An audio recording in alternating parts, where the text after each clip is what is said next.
Tony was a young, rich and responsible billionaire. He owned big businesses, drove expensive cars, and lived in a mansion that looked like a palace. But even with all his money, Tony was humble. He didn't show off, and he always treated people with respect. One sunny afternoon, he met a girl named Ella. Ella was beautiful. She had smooth skin, long hair, and a smile that could melt any man's heart. But Elle was also very flashy. She loved expensive clothes, gold necklaces, and always wanted the latest phone or handbag in town. Tony didn't care about all that. From the first day he met Ella at a charity event, he liked her. She was different from other girls. She laughed a lot, and she spoke with sweet confidence. They started talking and then they started dating. Soon, Tony fell deeply in love with her. He took her to fine restaurants, sent her flowers every week, and gave her expensive gifts. Ella enjoyed every moment.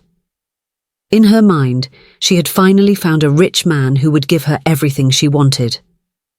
One evening, while sitting together on a balcony overlooking the city lights, Tony went down on one knee. "Ella, will you marry me?"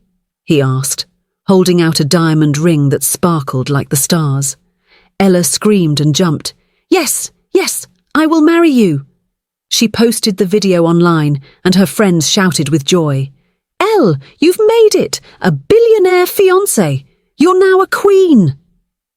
After the engagement, Tony arranged a family meeting.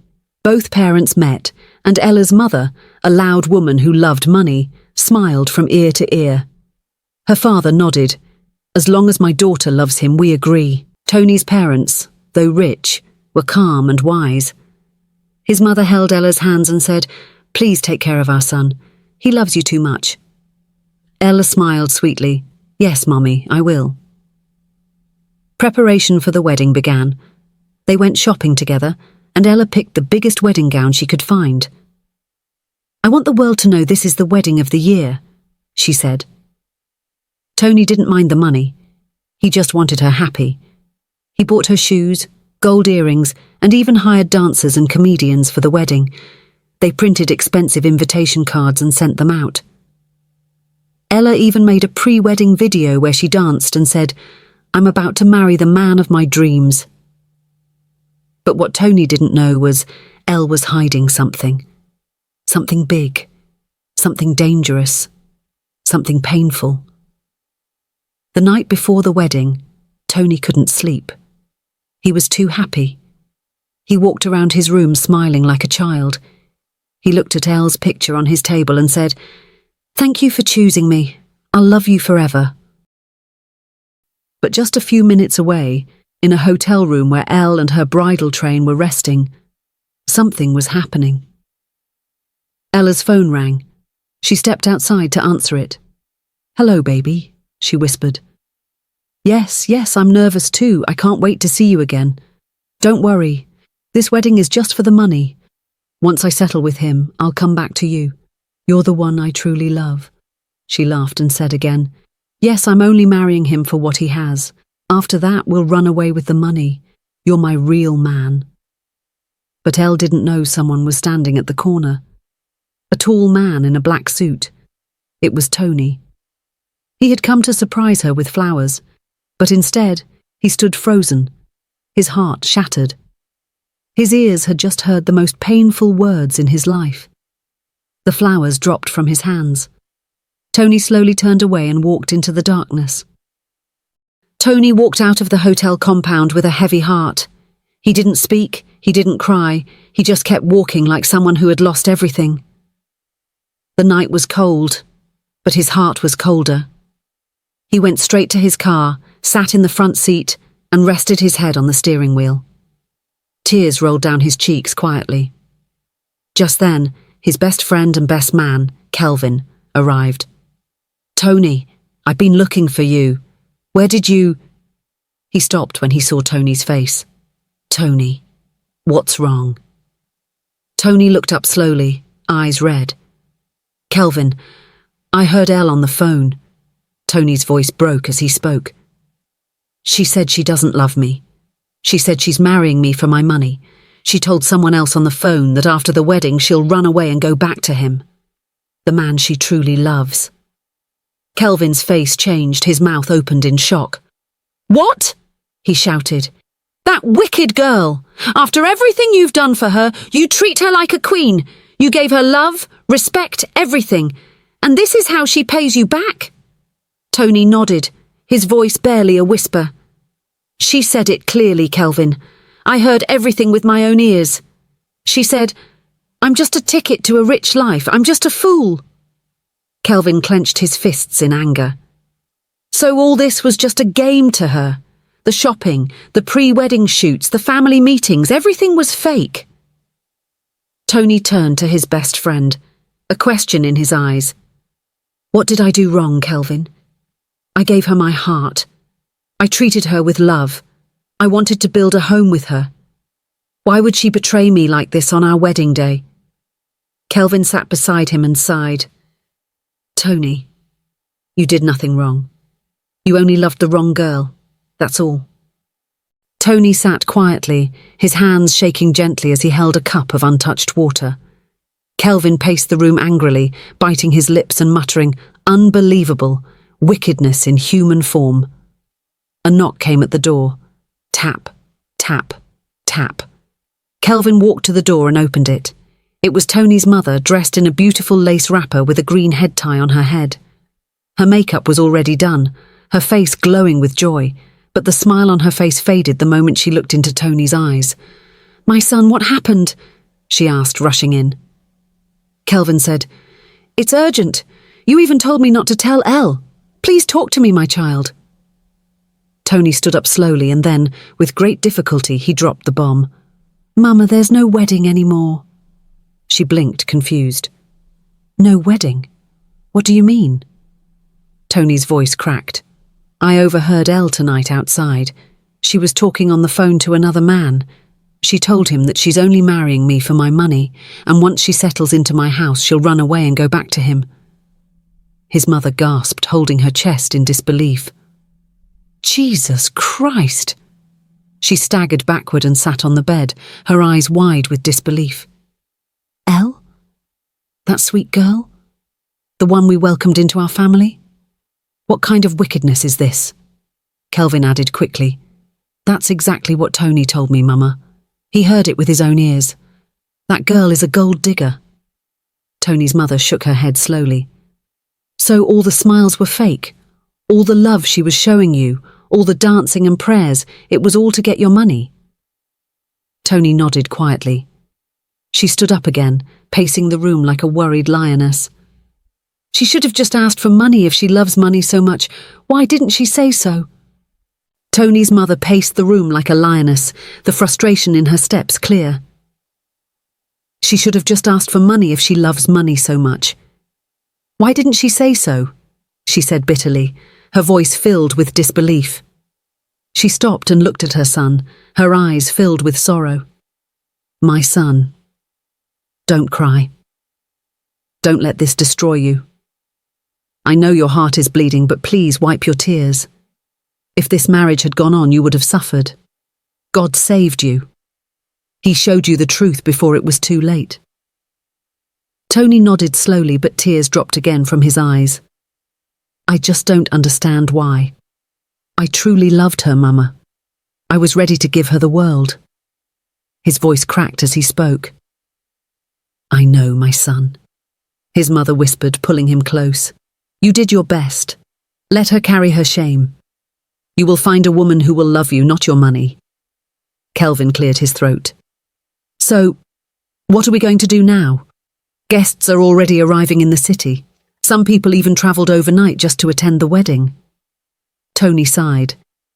"We'll cancel everything by morning, but I don't want to create a scene tonight. I want to be calm." His mother nodded. "That's wise. You'll face her tomorrow, but this time with power." Meanwhile, in Elle's suite, she was busy snapping pictures with her bridesmaids. She wore her silk bridal robe, showing off her glittery nails and diamond engagement ring. "Tomorrow I'll officially be Mrs. Billionaire," she said proudly. Her friend Sandra laughed. "Ah, Elle, you've won the jackpot." Elle giggled. I'm about to marry him, but I'll make sure I secure my name on his account after that.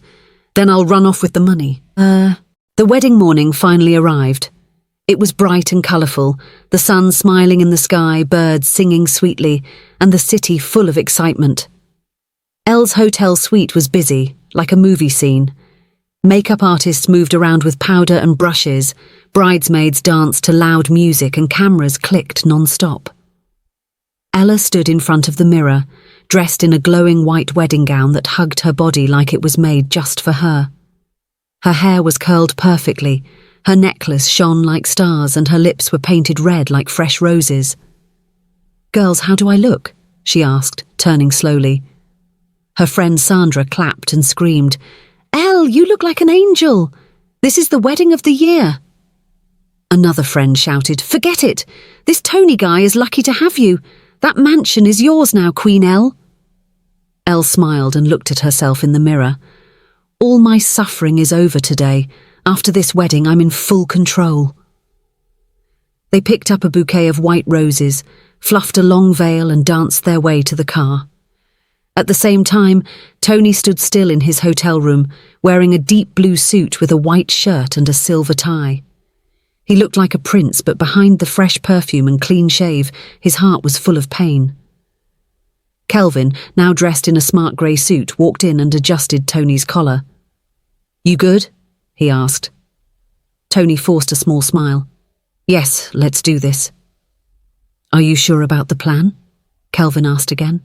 Tony nodded. "Yes, I want the whole world to know the truth. No more pretending. If she can lie to me, then I can surprise her." Kelvin placed a hand on his shoulder. "I'm with you till the end." The church venue was grand and beautiful. White and gold ribbons lined the chairs, flowers stood in vases, and a red carpet rolled down the middle of the hall. Guests from all over the country had come, politicians, musicians, businessmen, and family friends. Everyone waited, whispering excitedly, "Tony's wedding is finally here. Elle is so lucky. They're such a perfect couple." Suddenly, the church doors opened, and Tony and Kelvin marched in. Tony walked slowly but boldly toward the altar, standing tall like a king. People clapped, phones were raised, and the choir sang softly. He stood in front of the pastor, calm and ready. 10 minutes passed, then came the moment everyone had been waiting for. The bride arrived. Elle stepped out of the white limousine, holding her bouquet tightly. Her veil covered half her face, but her joy was clear. Cameras flashed, children waved, and people stood to catch a glimpse of the bride of the year. Behind her, her bridesmaids followed closely, dressed in shiny dark red gowns, holding flowers and smiling wide. The church rose to its feet as the music changed. "Here comes the bride," played from the speakers. Elle walked slowly down the red carpet, her heels clicking softly on the floor. Her eyes locked on Tony. In her mind, she was already counting the money in his account. She finally reached the front and stood beside Tony. They both faced the pastor. "Dearly beloved," the pastor began, "we are gathered here today to join this man and this woman in holy matrimony. If anyone has a reason why they should not be joined together, speak now or remain silent forever." The whole church went quiet. You could hear a pin drop. Just then, Tony raised his hand slowly. "Pastor, please give me the microphone." The crowd gasped. Ella turned to Tony, confused. "What's going on?" she whispered, her voice trembling. Kelvin stepped forward, bringing a megaphone from under his seat. He handed it to Tony, who looked around the sea of faces. His heart pounded in his chest, but he steadied himself, holding the megaphone with both hands. His voice was clear, though it shook slightly. "Ladies and gentlemen, please," Tony began, looking around at the guests. "Before this wedding continues, there's something I need to say." The hall went dead silent. No one moved. No one coughed. Everyone was listening, hanging on to his every word. The camera flashes stopped. The room was tense. Tony turned to face Ella, the woman who was supposed to be his bride. He took a deep breath, his voice steady now. This is not a mistake. I love this woman standing beside me. I gave her everything, my time, my heart, my respect. I introduced her to my family. I gave her my full trust. I was ready to call her my wife today. Ella smiled nervously, trying to act innocent. She held his hand, but Tony gently removed it. His eyes locked onto hers. "But what do I get in return?" he asked, raising his voice. "Last night I came to this hotel to surprise her with flowers. I was happy. I was excited. But as I reached the gate, I heard her voice talking to another man on the phone. The crowd murmured. A woman in the back screamed, 'Blood of Jesus!' Ella's face turned pale. She shook her head quickly, whispering, 'Tony, please.' Tony didn't stop. She told him she doesn't love me. She said she's only marrying me because I'm rich. That once we're married, she'll settle in, take what she wants and run back to him. She called me a fool." The room was completely silent. Even the fans stopped humming. The guests could hardly believe what they were hearing. Ella's face was a picture of shock. Her hands tightened around the bouquet as she tried to gather herself. She whispered, "Tony, please, let me explain." But Tony wasn't done. He raised one hand, signaling for silence. "Explain what?" he asked calmly. "You said it with your own mouth. You said I'm your ticket out of poverty and the man you truly love is waiting for you. I can't marry a woman who used me." Ella tried to speak, but the words didn't come. She was too stunned to respond. The silence in the room grew thicker as people shifted in their seats. Some guests began recording the moment on their phones. The drama unfolding was too much to ignore. Tony turned to the pastor, his voice now firm. "I respect you, sir, but I can't continue with this. This wedding is cancelled." The gasps from the crowd were deafening. The pastor, clearly caught off guard, stood frozen, unable to speak. A few people in the audience started to murmur. Ella's face crumpled. "No," she whispered. "Please." She stepped toward Tony, but he took a step back, his expression cold. "It's over, Ella.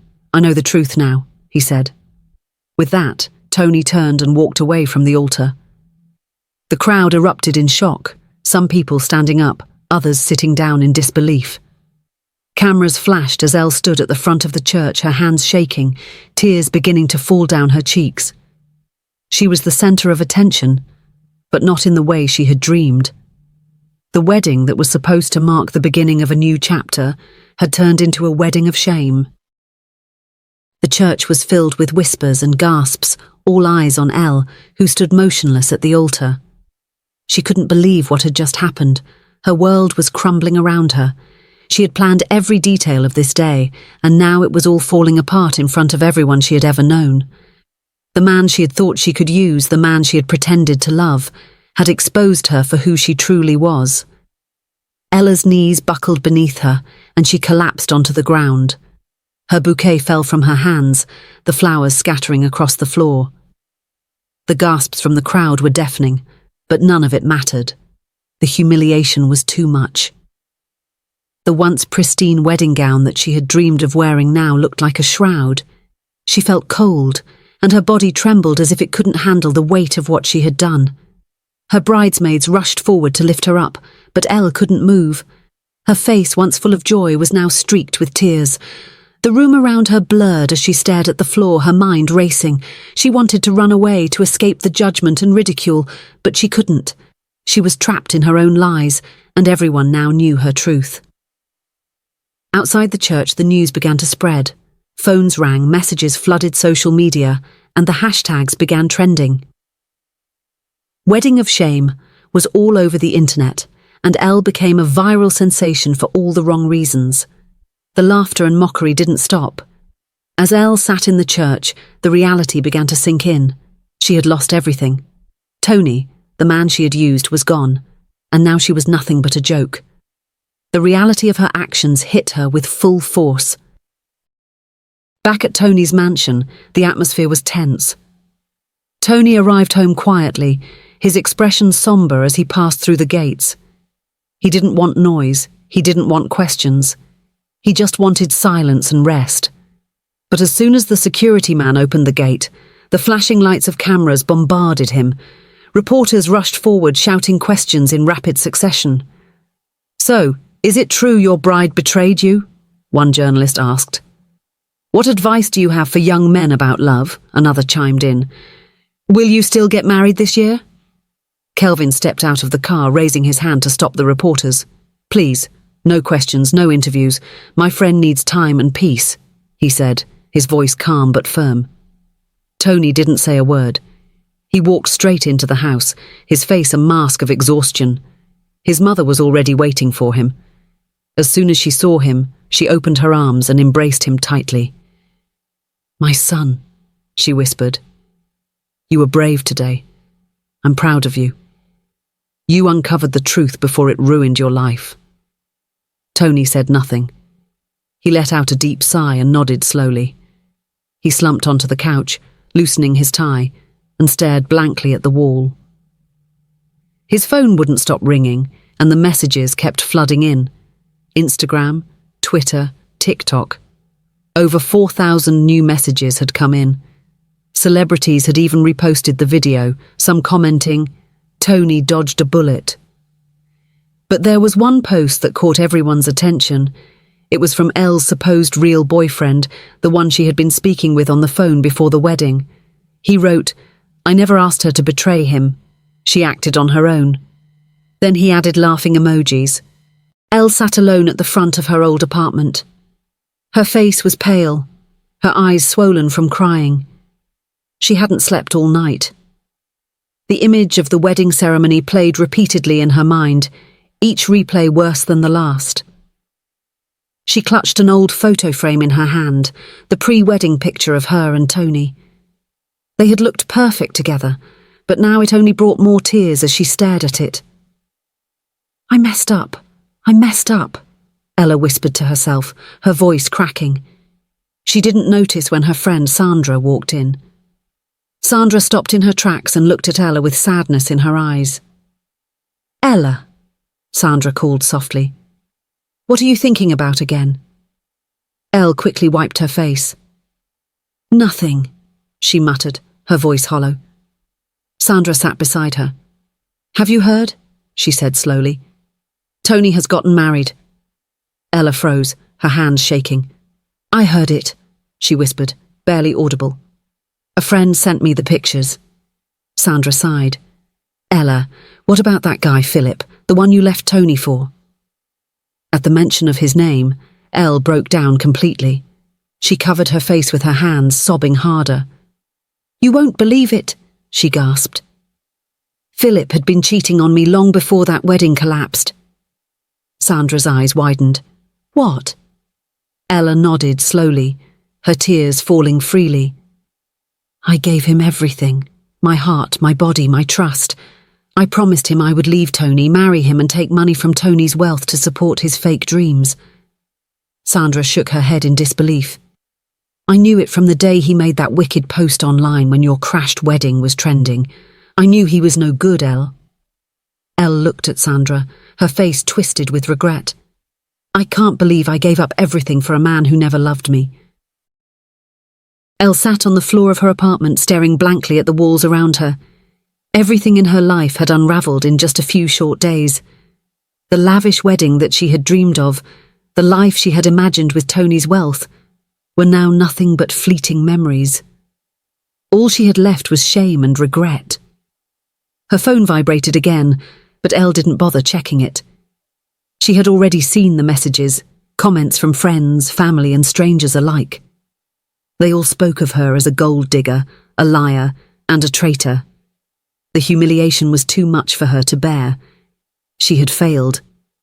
The phone rang, but Ella let it ring out. It was Sandra again. She knew what Sandra would say. "You're wasting your time on someone who doesn't care about you," she had said. But Elle couldn't bring herself to admit that Sandra was right. She couldn't face the truth. She had given everything for the dream of living a luxurious life, only to end up alone and empty. Ella walked over to the window and looked out at the city below. She had it all. At least that's what she had thought. Now, she had nothing. Not even the man who had once been her future. the man she had betrayed. Her hands shook as she picked up the photo of Tony and her from the wedding. It felt like a lifetime ago. She had been so sure of herself, so confident in her plan. Now she realized just how wrong she had been. The tears came again, but they did nothing to ease the pain. She had thrown away a man who truly loved her. And now she had lost him forever. Tony couldn't take it anymore. Everywhere he went, there were whispers. Everywhere he turned, there were eyes on him. People stared at him with pity, some even with judgment. But most of all, there was the feeling of suffocation. His past had come crashing down, and now he was trapped in a life he no longer wanted. He called Kelvin one morning. "Toby," Kelvin said, his voice laced with concern. "What's going on? You've been distant lately."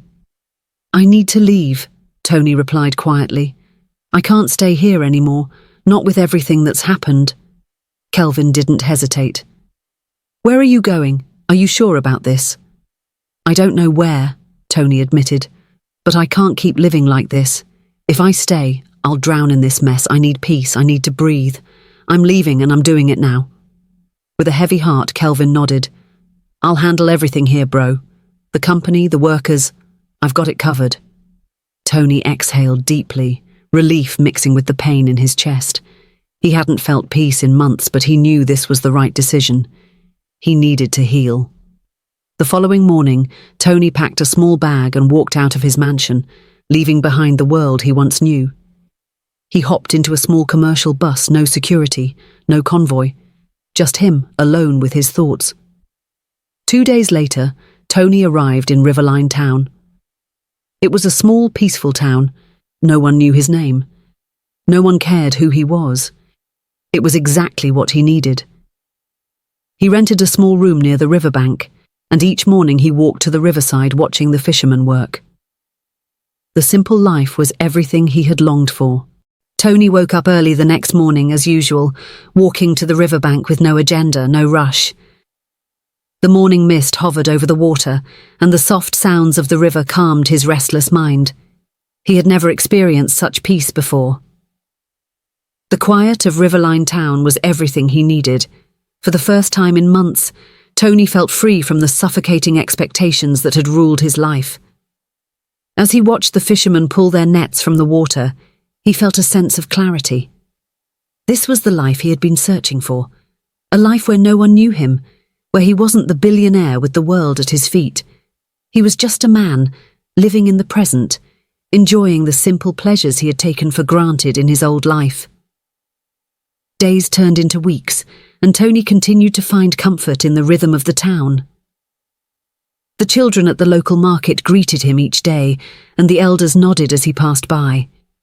He helped carry firewood for the older women, volunteered at the community centre and found joy in small acts of kindness. The pain of his past life slowly faded, replaced by a growing sense of peace. One evening, as the sun began to set, Tony found himself sitting under a mango tree, watching the birds fly across the golden sky.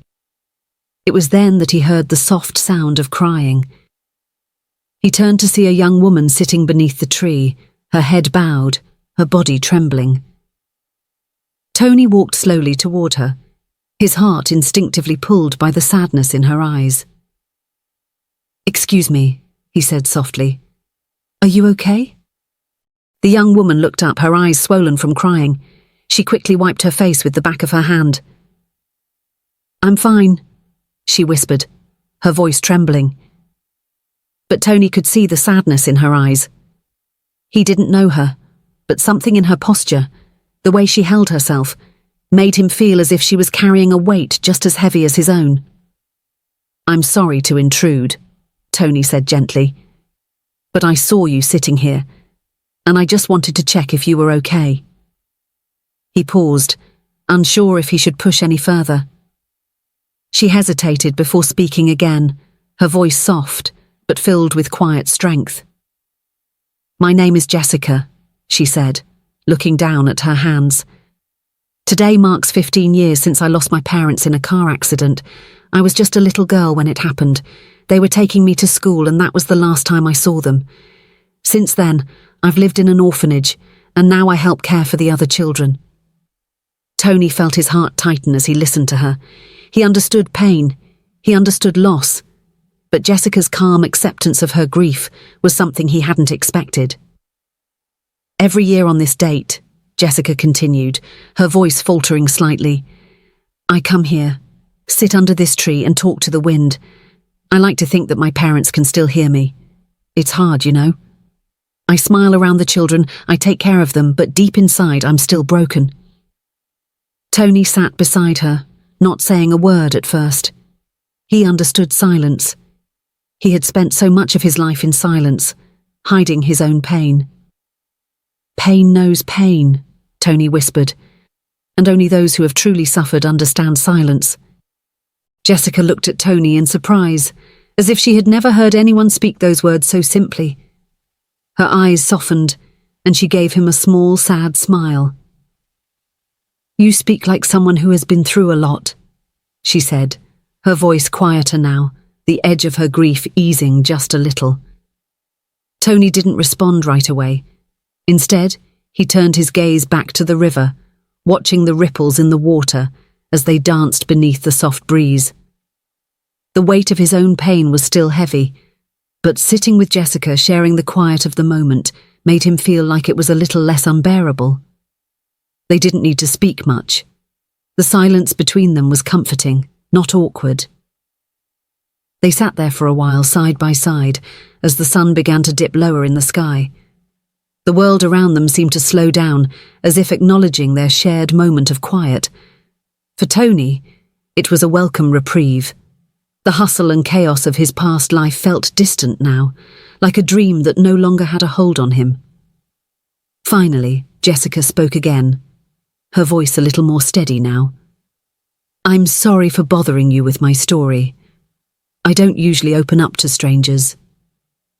Tony turned to her and smiled, a rare, genuine smile that reached his eyes. "You're not bothering me. Sometimes it helps to just talk, even if it's just to someone you don't know. It's a way to let go of some of the weight." Jessica nodded, her eyes glistening slightly as she wiped away the remnants of her tears. "Thank you," she whispered, her voice softer than before. Tony nodded back. "No problem. It's the least I can do." As the days passed, Tony continued his routine in Riverline Town. He had found solace in the simplicity of his new life. The mornings by the river, the quiet evenings under the mango tree, and the occasional conversations with Jessica became the small joys that he had once forgotten.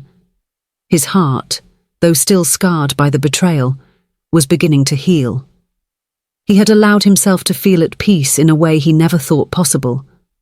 Tony's connection with Jessica deepened slowly, like the river's gentle flow. She had been a constant source of comfort, her quiet strength a reminder of the resilience people could find even after life's harshest blows. And while Tony wasn't sure what the future held, he knew that for the first time in a long time, he wasn't alone in his pain. Jessica understood him in a way no one else could. One evening, as the sun set in the distance, casting an orange glow over the horizon, Jessica turned to Tony. "You've changed," she said quietly. "When I first met you, you looked like a man hiding pain. But now you smile more, you laugh more, you're lighter." Tony glanced at her, feeling a warmth in his chest that he hadn't felt in a long time. He smiled, though there was a touch of sadness in his eyes. "That's because I found peace here, and I found it in you." Jessica looked down, her cheeks flushing slightly. But when she met his eyes, there was something unspoken between them, a bond that had grown over time, one that neither of them had expected but both welcomed. They sat in comfortable silence, the evening breeze carrying with it the promise of something new. 1 year passed since Tony had left his old life behind in the city. The once wealthy billionaire who had been betrayed and humiliated had become a different man. Riverline Town had given him a sense of peace he had never known, and the simplicity of the place had allowed him to heal in ways he hadn't thought possible. He had found solace in the quiet moments, walking by the river, watching the children run and play, and spending time with Jessica. Tony had learned to live without the extravagant luxuries he had once taken for granted. He no longer cared about the big mansion, the cars, or the business empire. What mattered now was the peace he had found and the people around him who truly cared for him. But even in his newfound contentment, he knew that it was time to return. There were still unfinished chapters in his life that needed closure. One morning, as the sun cast its warm glow over the town, Tony turned to Jessica. "I'm going back to the city tomorrow," he said quietly, his voice steady but filled with emotion. Jessica looked at him, her face soft with understanding. "Are you sure?" she asked, her voice tinged with sadness. Tony nodded. "I have to. I've healed here, but now it's time to face what I left behind." Jessica didn't speak for a moment, then smiled softly. "I'll support you, no matter what." That evening, Tony gathered his things and said goodbye to Riverline. As he drove away, the town grew smaller in his rearview mirror, but he knew he wasn't leaving the peace he had found. It would stay with him, no matter where he went. And as he left, he felt the weight of his past lifting, knowing that his future was now in his hands.